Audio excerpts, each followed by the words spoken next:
Watanzania wanakushukuru sana katika sekta ya utalii. Mapato tuliokuwa nayo kwa mwaka 2021 ilikuwa dola bilioni 1.3.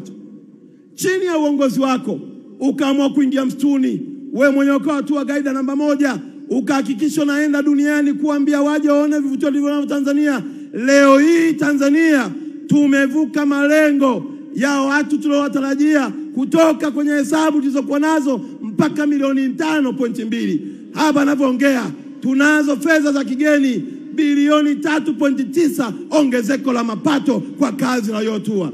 Mheshimiwa, ningeweza kusema mengi zaidi, lakini ndugu zangu wenye hoteli wanajua, ndugu zangu matua guide wanajua, ndugu zangu mapota wanajua, hata wanaouza simenti wanajua ya kwamba ongezeko la ujenzi wa vyumba ni ajira kwao. Naomba kusema maneno mawili ya mwisho. Mungu akulinde, Mungu akutunze.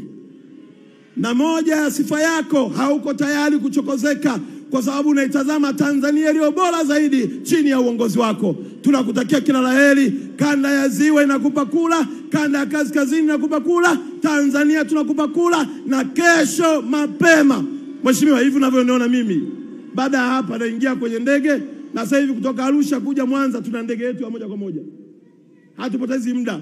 Naingia kwenye ndege naenda kwenye mabalozi. Saa 9 nitakuwa zangu Arusha nikiongea na mabalozi kuhamasisha watu wajitokeze kwenda kupiga kula. Naomba niwaombe wenye viti wa serikali za mitaa, niwaombe mabalozi, wajumbe wote wa mashina, tuhakikisha kwamba kwenye mashina yetu na mitaa yetu hakuna anayebaki. Kula zote kwa Daktari Samia ambaye ndio rais anayeweza kujibu kiu na matatizo ya wananchi wa Tanzania.